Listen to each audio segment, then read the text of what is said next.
From which city in the world are you watching this video today? If this story inspires you, please consider subscribing to support more stories that celebrate the strength of the human spirit. The morning sun cast long shadows across the parking lot of the Riverside Aquatic Center in Austin, Texas. Inside his modified van, Marcus Thompson sat quietly, staring at the imposing glass building that housed one of the nation's premier swimming facilities. At 42, Marcus had the weathered look of someone who had seen both triumph and tragedy, his muscular arms and shoulders telling the story of countless hours in the pool. His wheelchair sat secured in the back of the van, a custom racing model that had cost him 3 months of disability payments. But today wasn't about the money he'd spent or the sacrifices he'd made. Today was about proving that champions aren't defined by what they've lost, but by what they refuse to give up. Marcus had been planning this moment for 3 years. The Texas Masters Swimming Championship was the most prestigious amateur swimming competition in the state, drawing elite athletes from across the country. What made it special wasn't just the competition, it was the fact that it was open to any adult swimmer, regardless of background, as long as they met the qualifying times. And Marcus had met those times, more than met them in fact. His submitted times would have placed him in the top 3 in every event he'd entered, even among the able-bodied competitors. But getting his times recognized had been a 3-year battle with officials who seemed to find every excuse to delay or question his submissions. As he transferred from his van to his wheelchair, Marcus caught sight of other competitors arriving. They moved with the confident swagger of accomplished athletes, designer swim bags slung over their shoulders, expensive training suits visible beneath their warm-up clothes, the easy camaraderie of people who belonged in this world. Marcus had once moved like that. Before the roadside bomb in Afghanistan, before the months of rehabilitation, before the doctors told him he'd never walk again, let alone swim competitively, but that was 10 years ago, and a lot had changed since then. He wheeled himself toward the entrance, his registration paperwork carefully organized in a folder on his lap. The qualifying times were there, officially submitted and verified. His military ID, his proof of residence, everything they had requested and more. The registration table was set up in the facility's main lobby, a gleaming space with floor-to-ceiling windows overlooking the competition pools. Behind the table sat 3 officials: Patricia Williams, the event director, Tom Richards, the head referee, and Jennifer Martinez, the registration coordinator. All 3 looked up as Marcus approached, their expressions shifting from professional pleasantness to something more complicated. "Good morning," Marcus said, his voice steady and polite. "I'm Marcus Thompson. I'm here to register for the championship."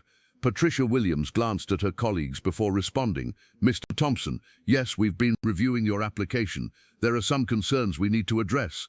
Marcus felt his stomach tighten, but he kept his expression neutral. "What kind of concerns?" Tom Richards leaned forward, his tone attempting to be gentle but coming across as condescending. "Well, you see, this is a very competitive event. We have swimmers here who have been training for years, some with college and even professional experience. We're not sure this is the right fit for someone in your situation." "My situation?" Marcus asked quietly. Jennifer Martinez jumped in quickly. "What Tom means is that we have to consider safety issues. The insurance requirements for disabled participants are quite complex, and we're not sure we can accommodate." "I submitted medical clearance from 3 different doctors," Marcus interrupted, his voice still calm but with an edge of steel, "including a sports medicine specialist and a cardiologist. Everything is in order." Patricia Williams shuffled through some papers, not quite meeting his eyes. "Yes, well, the thing is, Mr. Thompson, this is a real competition. We can't make exceptions or handicap adjustments. Everyone has to swim the same distances, follow the same rules." "I'm not asking for exceptions," Marcus replied. "I'm asking to compete under the same rules as everyone else. My qualifying times meet your standards. In fact, they exceed them." Tom Richards looked skeptical. "Those times, where exactly were they recorded?" "We need to verify the accuracy of timing systems, the presence of officials. They were recorded at 3 separate USA-sanctioned meets," Marcus said, his patience beginning to wear thin. "With certified timing systems and official judges. The same meets where half your other competitors likely qualified." The 3 officials exchanged glances, clearly uncomfortable but unwilling to back down. Patricia Williams finally spoke up. "Mr. Thompson, I'm sure you understand our position. We have a responsibility to all our swimmers to maintain the integrity of the competition. Perhaps there's a more appropriate venue for someone with your limitations." The word limitations hung in the air like a challenge.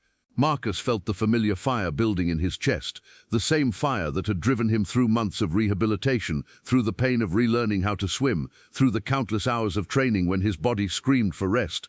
"What exactly are you suggesting?" he asked. Jennifer Martinez seemed eager to provide a solution. "There are wonderful programs for disabled athletes, the Paralympics, Special Olympics, adaptive sports leagues. I'm sure you could find something more suitable to your needs." Marcus stared at her for a long moment. "You think I haven't competed in adaptive sports?" "Well, yes, that's exactly what we're saying," Tom Richards said, his tone becoming more dismissive. "This is a mainstream competition. We can't have someone who's never trained at an elite level trying to compete with serious athletes." Around them, other swimmers had begun to notice the commotion. Some approached the registration table, overhearing fragments of the conversation. A few looked sympathetic, but most seemed to support the official's position. After all, it was their competition too, and they wanted to ensure it remained competitive. "Look," Patricia Williams said, clearly wanting to end the conversation, "we appreciate your enthusiasm, but we have to be realistic. This is a serious athletic competition, not a charity event. We have standards to maintain." Marcus felt something shift inside him. He had faced Taliban fighters, IED explosions, and the darkest moments of physical and emotional recovery. But somehow, sitting in this bright lobby facing these three officials, he felt a different kind of rage building. "Standards," he repeated quietly. "That's right," Tom Richards said, seeming to gain confidence. "Standards of excellence. This competition is about the best of the best, not about making people feel good about themselves." Marcus reached into his folder and pulled out a single sheet of paper. He placed it on the table in front of the three officials. "Before we continue this conversation, I want you to look at something." Patricia Williams picked up the paper, her eyes scanning it quickly. Her expression changed immediately, color draining from her face. She passed it to Tom Richards, who read it and went pale. Jennifer Martinez was the last to see it, and her hand went to her mouth in shock. The paper was simple, a list of world records, Paralympic records, and Olympic times. Next to each record was a name, Marcus Thompson. The dates spanned from 2008 to 2012, covering events from the 50-meter freestyle to the 200-meter individual medley. "Those aren't adaptive sports records," Marcus said quietly. "Those are world records. In 3 cases, they're faster than the able-bodied world records that were set in the same years." The lobby had gone quiet around them. Other swimmers had stopped their conversations, sensing that something significant was happening. Some pulled out their phones, beginning to record what was clearly becoming a confrontation. Tom Richards stammered, We didn't. How were we supposed to know?" "You were supposed to know," Marcus replied, his voice carrying the authority of someone who had commanded respect in much more dangerous situations, "because I included my competitive history in my application, the application you claim to have reviewed."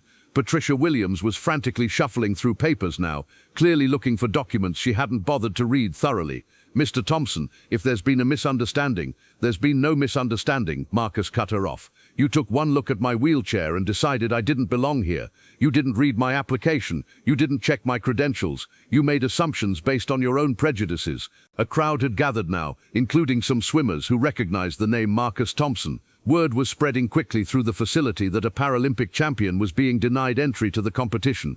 Jennifer Martinez attempted damage control.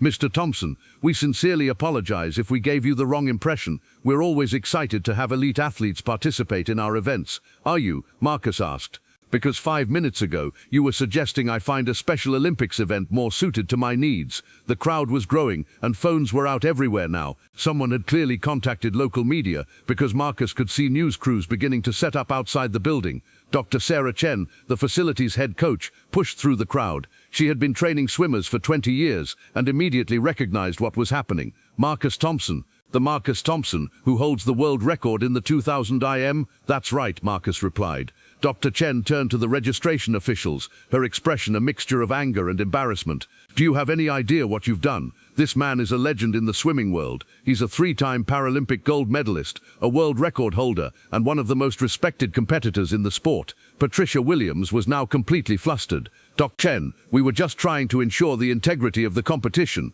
"The integrity of the competition?" Dr. Chen interrupted. You've just insulted one of the greatest swimmers in history. Marcus Thompson's record stood for 6 years. He's faster than swimmers who went on to win Olympic gold medals. The crowd was pressing closer now, and Marcus could hear murmurs of recognition and excitement. Young swimmers were asking for autographs, their parents explaining who he was to children who had never heard of Paralympic swimming. Tom Richards made one last attempt to save face.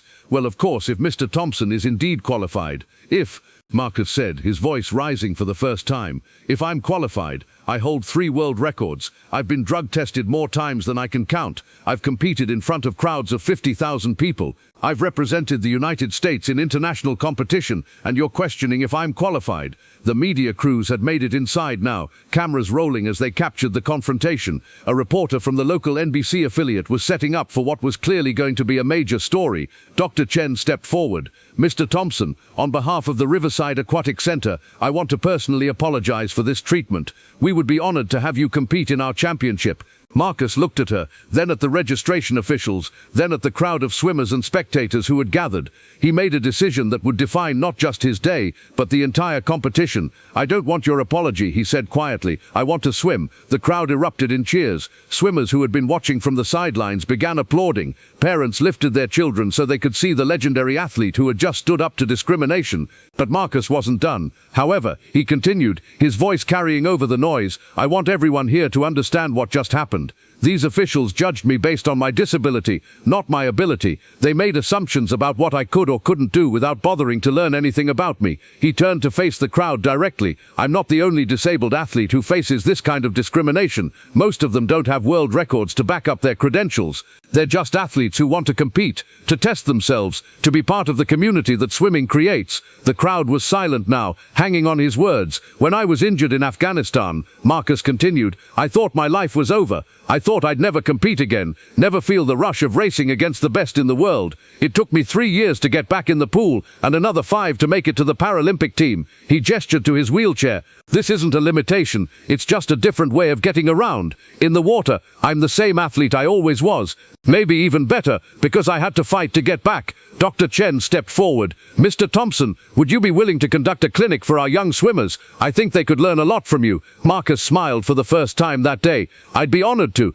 The registration process that followed was a stark contrast to the earlier confrontation. Patricia Williams, Tom Richards, and Jennifer Martinez processed his paperwork with exaggerated politeness, clearly aware that their earlier behavior was being recorded and would likely be featured on the evening news. As Marcus wheeled away from the registration table, he was surrounded by young swimmers, asking questions about his training, his competitions, his records. Their enthusiasm was infectious, and Marcus found himself energized by their curiosity and respect. Miss Thompson, a young girl named Sarah, asked, "Were you scared when you got hurt?" Marcus considered the question seriously. I was terrified, he admitted. I thought everything I'd worked for was gone, but I learned that being afraid is okay. It's what you do with that fear that matters. An older swimmer, a man in his 50s named Robert, approached with obvious respect. I followed your career in the Paralympics, he said. That 200 IM record you set in London was incredible. I've been trying to break 2:30 in that event for years. What's your best time? Marcus asked.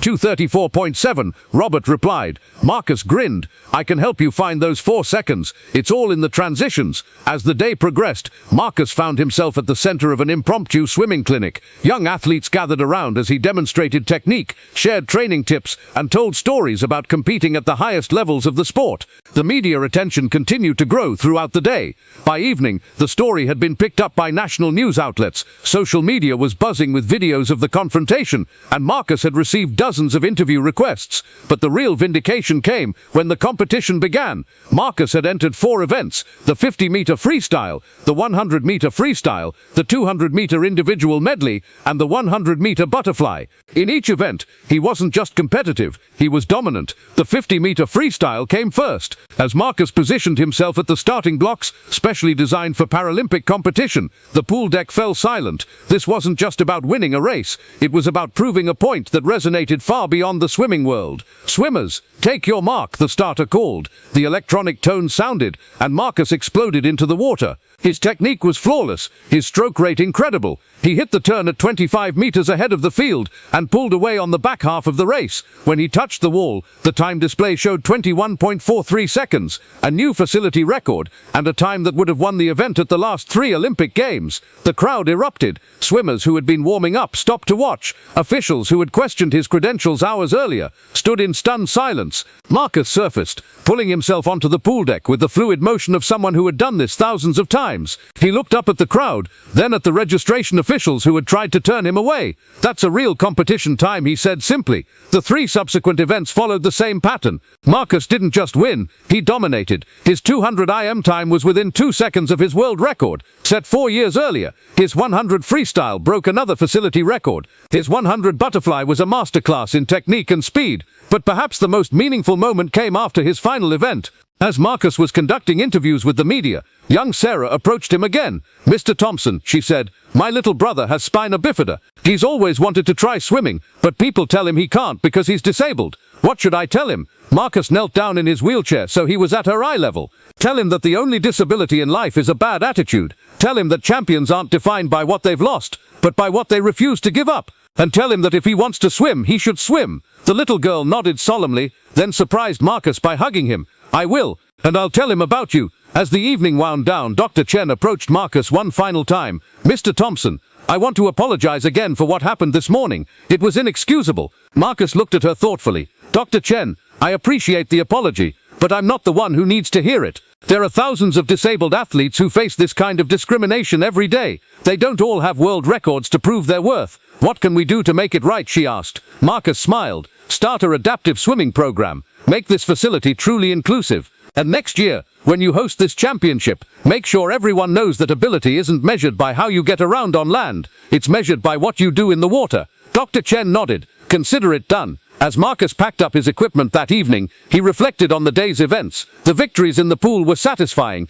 but the real victory was much larger. The story of his confrontation with the registration officials had gone viral, sparking conversations about discrimination, assumptions, and the true meaning of athletic achievement. His phone buzzed constantly, with messages from fellow Paralympic athletes, coaches, and supporters from around the world. But the message that meant the most came from a young swimmer in California who had seen the news coverage. "Mr. Thompson," the message read, "I'm a 16-year-old swimmer with cerebral palsy. I've been afraid to try out for my high school team because I thought they wouldn't want me. After seeing what you did today, I'm going to try out next week. Thank you for showing me that champions aren't defined by their disabilities." Marcus sat in his van in the parking lot, reading the message by the light of his phone. Around him, other competitors were loading their equipment, heading home with their medals and ribbons. Some stopped to wave goodbye, their earlier skepticism replaced by genuine respect. As he drove home that night, Marcus thought about the young swimmers he had met, the officials who had learned a valuable lesson, and the broader impact of standing up to discrimination. He had won 4 gold medals that day, but more importantly, he had won something much more valuable, the right to be judged by his abilities, not his disabilities. The next morning, Marcus woke up to find that his story had been featured on every major news network. Interview requests were pouring in from around the world, but the call that mattered most came from USA Swimming, asking if he would be interested in serving as an ambassador for inclusive swimming programs. Marcus smiled as he accepted the position. Sometimes the most important victories happen outside the pool, in the moments when champions choose to fight for something bigger than themselves, and sometimes the fastest way to change the world is to show them what you're capable of, one stroke at a time. Remember, true champions aren't defined by their circumstances, but by their response to them. The next time you're tempted to judge someone's abilities by their appearance, remember Marcus Thompson, and ask yourself, what extraordinary achievements might they be capable of?